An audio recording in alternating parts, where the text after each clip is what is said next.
السلام علیکم، آپ دیکھ رہے ہیں پاکستان ایٹ 7 اور میں ہوں ناجیہ اشر۔ ہمارے آج کے پروگرام کی ٹاپ سٹوریز یہ ہیں۔ کراچی میں پولیس نے حاصل کی بڑی کامیابیاں، 28 واقعات میں ملوث ملزمان کی گرفتاری کا دعویٰ، لیکن سیکٹیرین کلنگ اب بھی حکومت کے لیے بڑا چیلنج۔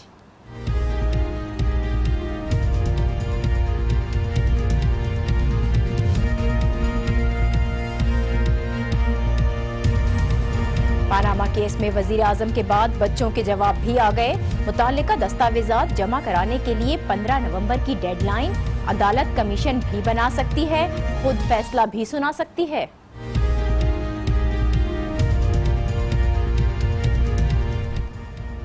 اور کون بنے گا امریکی صدر؟ اہم سوال جس کے جواب کی پوری دنیا منتظر۔ تازہ پول میں ہلری کا پلڑا بھاری، لیکن الیکٹورل ووٹ سے ٹرمپ بازی پلٹ سکتے ہیں۔ کراچی میں مسائل ہیں، لوگ سڑکوں پر ہیں، احتجاج ہو رہا ہے۔ ایسے عناصر موجود ہیں جو کراچی کے حالات کو ٹھیک نہیں ہونے دینا چاہتے ہیں، لیکن حکومت جھکے گی نہیں۔ کراچی آپریشن ہر حال میں منطقی انجام تک پہنچا کر دم لیں گے۔ یہ اعلان وزیر اعلیٰ سندھ کا ہے، جنہوں نے آج اہم پریس کانفرنس کی اور 28 دہشت گردی کے واقعات میں ملوث گرفتاریوں سے آگاہ کیا۔ انہوں نے پولیس کی کامیابیوں کا ذکر کیا، امجد صابری کے قاتلوں کی گرفتاری کا بھی بتایا۔ پولیس اہلکاروں کو قتل کرنے والے ٹارگٹ کلرز سے متعلق بھی میڈیا کو آگاہ کیا، اور فوجی اہلکاروں پر حملہ کرنے والوں کو پکڑنے کا دعویٰ بھی کیا گیا، اور سیکٹیرین کلنگ کے خاتمے کا اعلان بھی۔ ذرا سنیے وہ کیا کہہ رہے تھے۔ امجد صابری کو شہید کر دیا گیا تھا 23 جون 2016 کو۔ اس میں کئی خبریں اور آئی تھی، لیکن یہ میں آپ کو اوتھینٹک اس لیے کہ گورنمنٹ کی طرف سے ہم یہ پہلی بار بتا رہے ہیں کہ یہ کیس بھی ریزالو ہوا ہے، اور یہی لوگ with conclusive proof Amjad Sabri شہید کے کیس میں انوالو تھے۔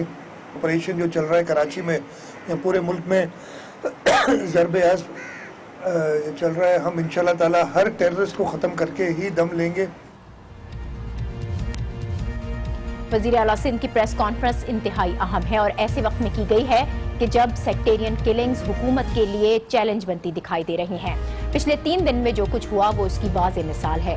6 افراد قتل ہوئے، اہم گرفتاریاں ہوئیں، رینجرز کی کچھ تصاویر سامنے آئیں، اور اب اس سب کا رد عمل دکھائی دے رہا ہے۔ مجلس وحدت المسلمین پچھلے 2 دن سے سراپا احتجاج ہے، لیکن آج احتجاج میں شدت بھی آئی ہے اور صورتحال بگڑتی ہوئی بھی دکھائی دے رہی ہے۔ مظاہرین ڈٹے ہوئے ہیں، اپنے رہنماؤں اور ساتھیوں کی رہائی کا مطالبہ کر رہے ہیں، وہ ساتھی جنہیں آج صبح ہی احتجاج کے دوران حراست میں لیا گیا تھا۔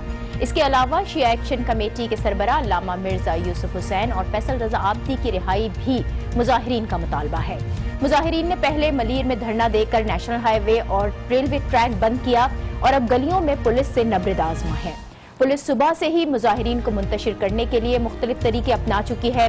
مذاکرات ہوئے ہیں، ہوائی فائرنگ کی گئی، شیلنگ ہوئی، نیشنل ہائی وے سے دھرنا ختم کرا دیا گیا، لیکن گلیوں میں اب بھی شیلنگ کا سلسلہ جاری ہے۔ کراچی کے یہ حالات، دن بھر کیا کچھ ہوتا رہا اور حکومت ان تمام حالات میں کیا سوچ رہی ہے، اس پہ گے ایک بریک۔ Welcome back. کراچی میں پولیس کی بڑی کامیابی اور ملیر میں مجلس وحدت المسلمین کا احتجاج، اسی بارے میں ہم بات کریں گے۔ آج نیوز کے نمائندے وسیم حیدر ہمارے ساتھ ہیں، جو سارا دن آج ان تمام واقعات کی کوریج کرتے رہے ہیں۔ وسیم، صبح سے ہی ہم نے دیکھا کہ اس طرح کی خبریں آ رہی تھیں، بیانات بھی بہت آئے ہیں کہ اگر مذاکرات کامیاب نہیں ہوتے تو طاقت کا استعمال ہوگا، اور ہوا بھی ایسا ہی ہے۔ فائرنگ ہوئی، ہوائی فائرنگ تھی اگرچہ، اور اس کے علاوہ شیلنگ بھی دیکھی گئی۔ اب کیا صورتحال ہے؟ کیا کنٹرول کر لیا گیا ہے اس صورتحال کو؟ جی بالکل، دیکھیں جب پولیس نے اپنی طاقت کا استعمال کیا تو اس کے بعد جو مظاہرین تھے یہاں پہ دھرنا دینے والے، جنہوں نے صبح سے ہی جو ہے اس مین روڈ کو جو ہے وہ بلاک کیا ہوا تھا، اس کے بعد جب پولیس نے ان کو کچھ ٹائم دیا اور اس ٹائم گزرنے کے باوجود دھرنا ختم نہیں کیا گیا، تو اس کے بعد پولیس जो है वो इन एक्शन नज़र आई और उसके बाद शदीद किस्म की जो है वो शेलिंग की गई है, हवाई फायरिंग की गई है, जबकि मुजाहिरीन की जानिब से भी जो है वो फायरिंग और पथराव का सिलसिला जो है वो वक्फे से जारी रहा। अब सूरत हाल ये है कि इस वक्त जो है वो पुलिस ने मुजाहिरीन को मलीर 15 की जो गलियां हैं उसमें जो है वो समेट दिया है और गलियों के अंदर जो है वो पुलिस को जो है डिप्लॉयड कर दिया है वहाँ पर, ताकि किसी किस्म की जो है वो दोबारा जो धरना देने वाले लोग हैं वो दोबारा मेन सड़क पर ना आ सके। पुलिस ने यहाँ से कई गिरफ्तारियाँ भी की हैं, तकरीबन 3 से 4 अफराद के जख्मी होने की तरह ये जो कि शेल लगने के बाद जो है जख्मी हुए थे, वो अब से कुछ देर पहले उनको बाहर लाया गया है एम्बुलेंस के जरिए और करीबी जो हॉस्पिटल है। यानी वसीम, आप ये कह रहे हैं कि अब भी जो मुजाहिरीन हैं वो मुख्तलिफ गलियों के अंदर मौजूद है। बहरहाल तो मजलिस वहदुल मुस्लिमीन के क़यादत से कोई राब्ता हुआ है, वो क्या कहते हैं कि अब क्या वो मुज़ाकरात पर आएंगे, क्या वो बात करेंगे हुकूमत से, और हुकूमत की जानिब से क्या स्ट्रैटेजी इख्तियार की जा रही है? बातचीत की कोशिश की गई है इन लोगों से? जी बिल्कुल, देखिए यहाँ पर जब हमारी इस जिले के एसएसपी से बात हुई नुमान साहब से, तो उनका ये कहना था कि देखिए हमने इनसे शुरू से ही सुबह से ही बातचीत कर रहे थे और उनको मुख्तलिफ जो है वो हमने मराहत पेश की थी कि आप ये रोड खाली करके किसी दूसरी जगह पे, ऐसी जगह पे जहाँ पर ना करना पड़े, आप अपना एहतजाज जो है उस जगह पे खड़ी होकर रिकॉर्ड करा सकती है, मगर मुजाहिरीन जो है वो उनकी बात नहीं माने।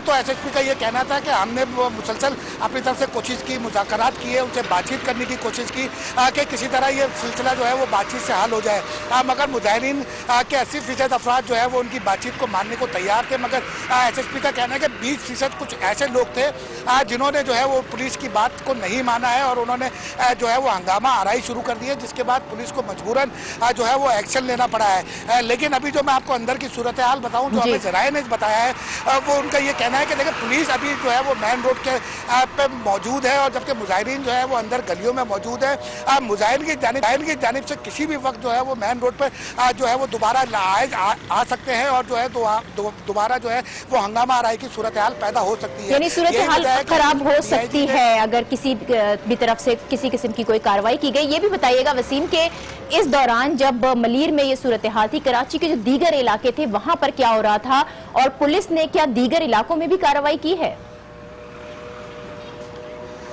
जी बिल्कुल, देखिए यहाँ पे मलीर 15 पे जो सूरत हाल थी, यहाँ पे ये धरना तो सुबह से ही चल रहा था और उसके बाद जब 3:15 बजे यहाँ पे सूरत हाल बिगड़ी है तो शहर के मुख्तलिफ इलाकों में ख़ास तौर पे अंचोली, अब्बास टाउन, सोल्जा बाज़ार के इलाकों में जो है वो कशीदगी पैदा हुई थी और वहाँ पे भी जो है वो प्रोग्राम ये बनाया जा रहा था कि शहर के मुख्तलिफ शाहराहों पर जो है वो धरना दिया जाएगा, मगर पुलिस की बर वक्त कार्रवाई के बाद और उसके बाद जो है वो मजलिस वहदत मुस्लिमीन की जानिब से 5 बजे प्रेस कॉन्फ्रेंस की गई है, जिसके बाद जो है वो मुजाहिरीन को रोका गया है कि जो है वो धरना अभी फिलहाल जो है वो मौखर किया जाएगा और उसके बाद पुलिस जो है शहर के मुख्तलिफ इलाकों में ना सिर्फ उन्होंने गश्त बढ़ा दिया है बल्कि पुलिस ने मुख्तलिफ जगहों पर अपनी आर्जी चौकियां भी कायम कर दी। ठीक है, बहुत शुक्रिया। वसीम हैदर हमारे साथ थे और जो कुछ होता रहा कराची में उससे आगाह भी कर रहे थे। एक तरफ जहां ताकत का इस्तेमाल भी किया गया, दूसरी तरफ मुज़ाकरात की कोशिश भी की गई है। एक ब्रेक हम ले रहे हैं और इस ब्रेक के बाद हम बात करेंगे बड़े केस की बड़ी समाअत पर। हमारे साथ रहिए।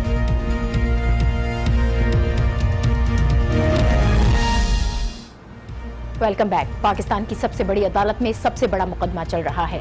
सबकी नजरें सुप्रीम कोर्ट पर टिकी हैं और लग यूं रहा है कि कई माह से रुकी पनामा लीक्स की तहकीकात की गाड़ी अब चल पड़ी है। पनामा लीक्स से मुतालिक दरखास्तों की आज दूसरी समाअत थी, जिसमें चीफ जस्टिस अनवर ज़हीर जमाली ने वाज़ेह कर दिया कि हाकिम वक्त का मामला दूसरों से अलग होता है।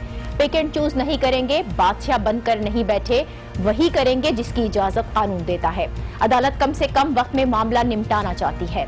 फिलहाल अदालत की तरजीह वज़ीर आज़म के खिलाफ इल्जामात को देखना है, वो साबित करें खरीदारी कानूनी थी और रकूम कानून के मुताबिक मुंतकिल की गई और आराम से घर चले जाएं। चीफ जस्टिस के रिमार्क्स वाज़ेह हैं, साफ हैं, ये बता रहे हैं कि वो किस रुख में केस सुनना चाहते हैं और जल्द अज जल्द फैसला भी देना चाहते हैं। अदालत के पास इस वक्त 2 ऑप्शंस मौजूद हैं। अदालत खुद दस्तावेजात देकर फैसला दे सकती है या तहकीकात के लिए कमीशन भी बना सकती है, लेकिन इन दोनों ऑप्शंस में से किस पर अमल दरामद होगा ये समाअत के आगे बढ़ने के साथ ही वाज़ा हो सकेगा। लेकिन ये साफ नजर आ रहा है कि अदालत मामले को जल्द निपटाना चाहती है, बहुत ज्यादा वक्त नहीं लगाना चाहती, लेकिन फरीकैन की जानिब से जवाबात का सिलसिला उतना तेज नहीं। आज वजीर आजम के बाद उनके बच्चों के जवाबात तो आ गए, लेकिन मुताल्लिका दस्तावेजात जमा नहीं कराए गए, जिस पर अदालत ने वजीर आजम के वकील को तंबीह की कि अगर 15 नवंबर तक दस्तावेजात नहीं आए तो मामला उनके खिलाफ जा सकता है। ये तमाम तर डेवलपमेंट बहुत अहम है, जिसने सुप्रीम कोर्ट से उम्मीदें और बढ़ाई हैं। यही वजह है कि कुछ दिन पहले तक इस्लामाबाद हाई कोर्ट के फैसले से नाराज इमरान खान भी सुप्रीम कोर्ट में जारी इस फैसले से खुश हैं, जिसका इजहार आज उन्होंने मीडिया से भी किया। आइए जरा सुनिए वो क्या कह रहे थे। ये तो मैं आज पाकिस्तानी कौम को मुबारक देता हूँ कि ये तो एक ऐसा काम होने जा रहा है कि सारी कौम को 7 महीने से इस वजह से कि एक प्राइम मिनिस्टर ना जवाब देता था ना तलाशी देता था, तो सारी कौम को लटकाया हुआ था। आज सुप्रीम कोर्ट ने नैब के ऊपर भी ऑब्जर्वेशन दी कि वो हाथ खड़े कर बैठे हैं, क्योंकि मुगल आजम नवाज शरीफ है तो उन्होंने वो कुछ नहीं कर सकते, हालांकि उनके पास सारी पावर थी एक्ट करने के लिए। तो मरियम उनकी डिपेंडेंट नहीं है नवाज शरीफ की, उन्होंने ये अपना जवाब दे दिया और इंशाल्लाह उन्होंने अपना जवाब दिया, हमारा जवाब आ गया सुप्रीम कोर्ट में और हम ये बताएंगे कि वो डिपेंडेंट है। खान साहब को आपने सुना, वो सुप्रीम कोर्ट से पुरुमीद हैं, एतमाद का इजहार कर रहे हैं। ये है असल जमहूरियत, ये है जमहूरियत का हुस्न, जहां सियासतदान अवाम सब इदारों पर एतमाद करते हैं, कानून के मुताबिक चलते हैं, डंडे के जोर पर नहीं बल्कि मसाइल कानून की राहदारियों में हल करते हैं।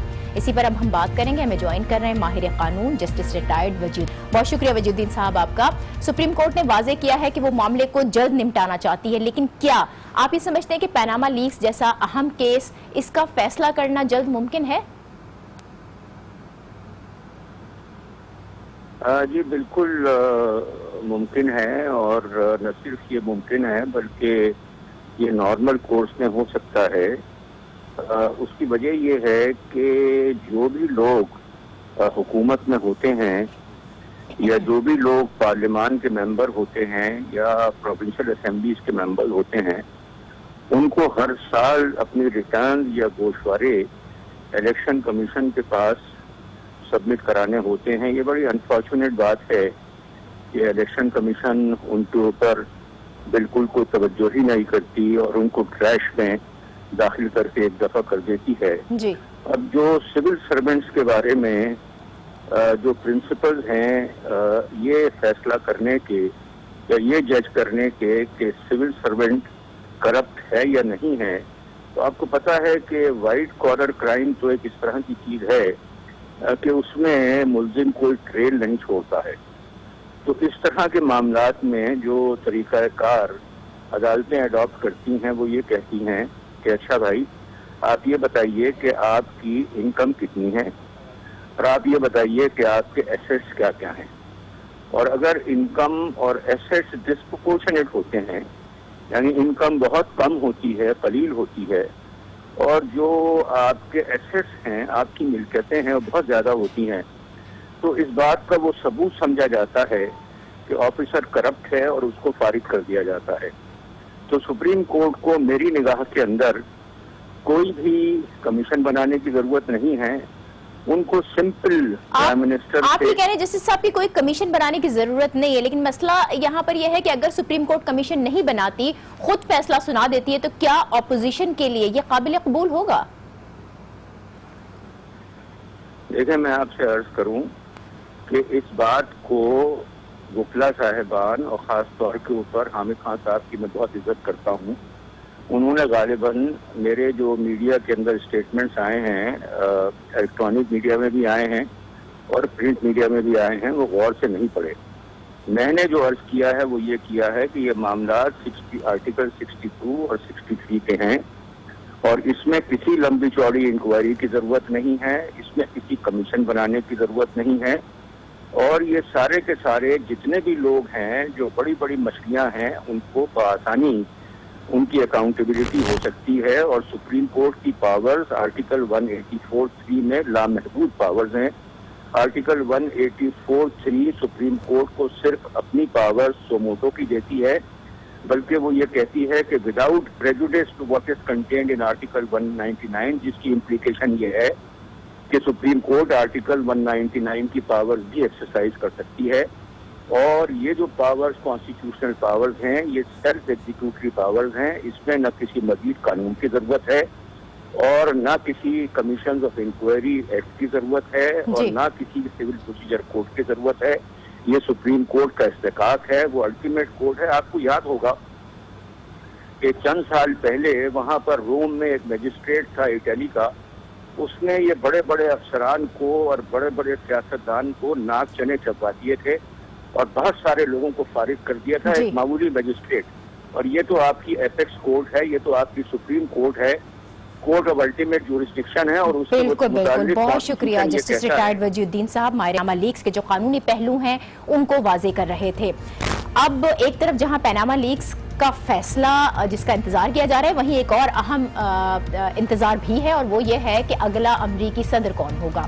یہ ہماری اگلی سٹوری ہے کہ یہ وہ سوال ہے جس کے جواب کی پوری دنیا ہی منتظر ہے. ہلری کلنٹن اور ڈونلڈ ٹرمپ میں زبردست مقابلہ متوقع ہے اور اب تک ہلری کا پلڑا بھاری دکھائی دے رہا ہے.